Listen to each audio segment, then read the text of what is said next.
It was July 31st, 1977, just past midnight in Brooklyn. A young couple, Stacy Moskowitz and Robert Violante, sat in a parked car near a quiet street lamp, talking softly. The summer air was thick and still. Then, without warning, a man stepped out of the shadows. He lifted a .44 caliber revolver, aimed through the window, and fired 4 times. The sound shattered the silence of the night. When police arrived minutes later, the scene was chaos. Sirens wailing, people screaming, and that same calling card left behind. 4 shell casings and fear that would soon spread across all 5 boroughs. This wasn't random. It was part of a pattern, one that the police and city had been trying to piece together for over a year. Women and couples were being targeted in parked cars or outside their homes, always at night, always with the same weapon. And then came the letters. A week after the shooting, a handwritten note was found near another crime scene. Addressed to Captain Joseph Borelli of the NYPD, it began with 3 words that would terrify a city. I am the son of Sam. The letter was strange, filled with bizarre phrases, taunts, and threats. I am a monster, it read. When Father Sam gets drunk, he makes me kill. The handwriting was shaky, uneven, like it came from someone fighting madness. Newspapers printed the letter, and New York went insane. Headlines screamed, "Son of Sam strikes again," and "Killer writes to police." People locked their doors, avoided sitting in parked cars, and even changed their hairstyles.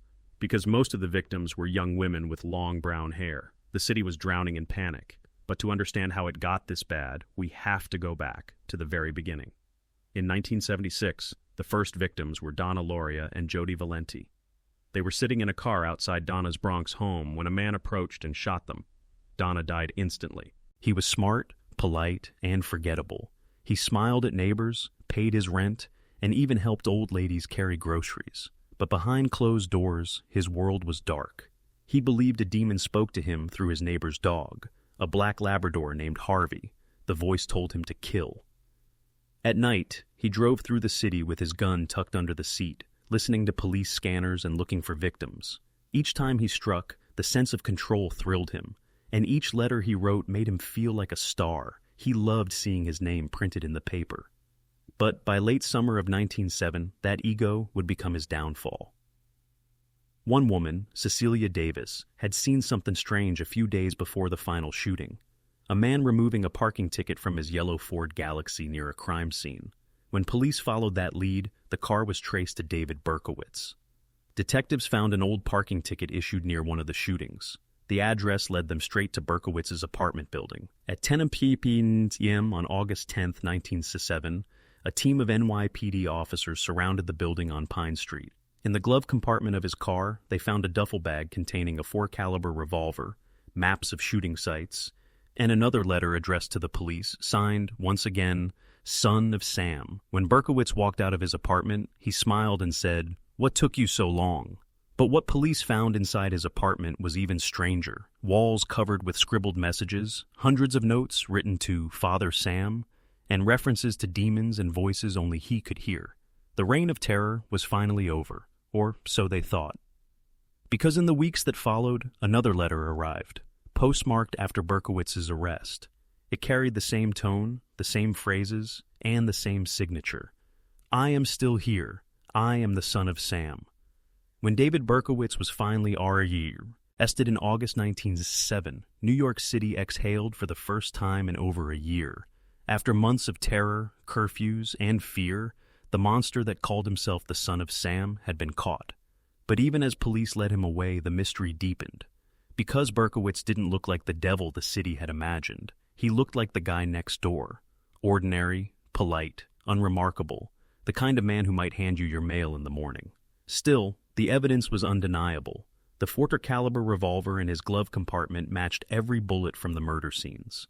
His car had been seen near multiple shootings, and his own handwriting matched the taunting letters he'd sent to police and reporters. Detectives brought him to the 84th precinct for questioning. They expected him to deny everything, to fight, to act like a madman. But instead, Berkowitz smiled calmly and said, "Well, you got me." One of the detectives leaned forward. "Why, David? Why'd you do it?" Berkowitz paused, eyes distant. "It wasn't me," he said softly. "It was Sam. Sam told me to." The room went silent. He went on to explain that Sam was not a person, but a demon. A dark spirit, he claimed, that spoke through his neighbor's black Labrador, Harvey. According to Berkowitz, the dog barked commands, whispering to him in the night, "Go out and kill." Detectives exchanged glances. Some rolled their eyes. Others weren't sure if he was crazy or just playing a part, but one thing was certain. This man believed what he was saying. When police searched his Yonkers apartment, they found it filled with cryptic messages written on the walls. "I am Beelzebub," one said. "Arise and kill," said another. His entire home was a shrine to his delusions, evidence of a mind unraveling. The next morning, the press surrounded the courthouse. Reporters shoved microphones toward officers, asking the same question again and again. Is it true the son of Sam was following orders from a dog? Headlines the next day screamed across every newspaper. Killer claims demon made him do it. But not everyone believed his story. Prosecutors thought he was faking insanity to avoid punishment. The psychiatric evaluations were mixed. Some said he was schizophrenic. Others said he was fully aware of his actions. Still, behind bars, Berkowitz remained calm and eerily polite. He smiled in interviews, sometimes even laughing, as he described the shootings. He told one detective, "I felt like an instrument, like I wasn't in control. It was almost peaceful." New York was divided. Some saw him as a monster. Others saw him as sick. But one thing everyone agreed on, the fear he had caused was real. Every borough had lived under his shadow. Women cut their hair short, couples stopped sitting in cars, and the city streets emptied after sundown. Police officers admitted they were afraid too. No one knew who he'd target next. As the investigation continued, more bizarre details emerged. Berkowitz confessed to the shootings one by one, describing them with chilling accuracy. But occasionally, he'd mention details that didn't match police reports. He'd claim someone else was there, someone helping him. Detectives pressed him. "You're saying there was another shooter?" He smiled. "There were others," he said. "The sons of Sam." The room went still. He explained that he wasn't acting alone, that there was a network of killers, a cult that worshipped demons and carried out sacrifices. They controlled him, he claimed. They told him where to go, who to kill, and when to send letters. The theory sounded insane, but it planted doubt. What if he wasn't lying? What if the son of Sam had never been just one man? Outside, the media frenzy grew. News anchors repeated every rumor, talk shows debated the case, and true crime writers circled the story like sharks. The city had turned his terror into a spectacle. Meanwhile, Berkowitz seemed to enjoy the attention. He read the pape, Rs, watched his name on TV, and smiled at the camera whenever reporters shouted his name. He'd become the most infamous man in America, and he loved it. His trial began in May 1978. Every seat in the courtroom was filled. Victims' families, reporters, and curious New Yorkers packed the benches. The prosecution's case was simple. Berkowitz was sane and guilty. The defense argued he was insane and delusional. The evidence, the gun, the car, the letters, spoke for itself. But Berkowitz's behavior shocked everyone. He laughed at times, then suddenly stared blankly into space. During one session, he shouted, "I am the son of Sam," and began laughing uncontrollably. The judge ordered a brief recess. When the court resumed, Berkowitz's lawyer quietly advised him to plead guilty. And just like that, he agreed. On June 12, 1978, David Berkowitz pleaded guilty to 6 murders and several attempted murders. He received 6 life sentences, 1 for each life taken. As the judge read the sentence, Berkowitz stood still, hands folded, face emotionless. When the session ended, he turned to the guards and said softly, "Thank you." It was over. The son of Sam was gone. But the story wasn't. Because 2 months later, the New York Police Department received an anonymous tip from a former acquaintance of Berkowitz, someone who swore that others were involved, that there really was a group, that the murders weren't random at all, but part of something much darker that still lurked in the shadows of New York City. Detectives didn't know what to believe. Had Berkowitz lied, or had the truth been buried alive with him inside his cell? One thing was certain. No one in New York would ever look at a dark, empty street the same way again. The trial was over. The cameras were gone. The son of Sam had been locked away in a maximum security cell at Attica Correctional Facility for most of New York. York, the nightmare was finally over. But for some detectives and journalists who had followed the case from the beginning, the ending didn't feel right. Too many pieces didn't fit. One of them was Detective Ed Zigo, one of the first officers to interview Berkowitz. He couldn't shake something Berkowitz had said during questioning. There are others out there. They're not finished yet. At the time, it sounded like madness, another delusion from a man claiming to take orders from a dog. But a few months after Berkowitz's sentencing, New York saw something strange. Another letter.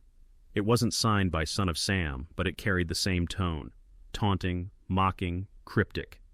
It referenced "our brother David" and promised the mission will continue. The police dismissed it as a hoax, probably written by someone seeking attention, but Zigo wasn't so sure. He started going through the old case files, comparing crime scene photos, ballistics reports, and witness statements. The deeper he looked, the more cracks appeared. In 2 shootings, witnesses had described a woman with long hair fleeing the scene. In another, someone swore the shooter had dark, curly hair, nothing like Berkowitz's short, straight cut. And on the night of one attack, Berkowitz had been issued a parking ticket in another borough entirely. How could he be in 2 places at once? Zigo muttered to himself. He wasn't alone in his doubts. A journalist named Maury Terry began investigating on his own. He believed Berkowitz had been part of a violent cult, one that worshipped demons and carried out ritual killings. He even published articles claiming there were coded messages hidden in the Son of Sam letters, pointing to others involved. Terry met with Berkowitz in prison, hoping to confirm the theory. To his surprise, Berkowitz agreed to talk. When the journalist arrived, Berkowitz was calm, polite, but his eyes were distant, as if he were half somewhere else. Terry asked directly, "David, were you acting alone?" Berkowitz smiled faintly. "I can't talk about that," he said. When asked again about the cult theory in 1997, Berkowitz didn't deny it. "Yes," he said quietly, "there were others, but I can't talk about them. They'll never be caught." Even today, those words echo through true crime circles. Some believe Berkowitz invented the story to keep his name alive. Others think he was telling the truth, that a secret group really was behind some of the killings. What's certain is that the Son of Sam changed America forever. The case led to new laws, stricter gun control measures, and even the Son of Sam law, which prevents criminals from profiting off their crimes through book or movie deals. Decades later, Berkowitz still sits behind bars. His once smooth face is older now, lined with time. He spends his days writing letters and helping other inmates find faith. But when asked if the voices ever truly went away, he gives the same chilling answer. "They're quieter now," he says, "but they still whisper sometimes." And that whisper, the echo of fear he planted in the city that never sleeps, still drifts through New York on summer nights. A reminder of the time when one man's darkness turned the world's brightest city into a place of shadows. They thought the terror was over, but history always leaves clues. Like, comment, and share if you want the next part. And don't forget to subscribe so you never miss a story this haunting.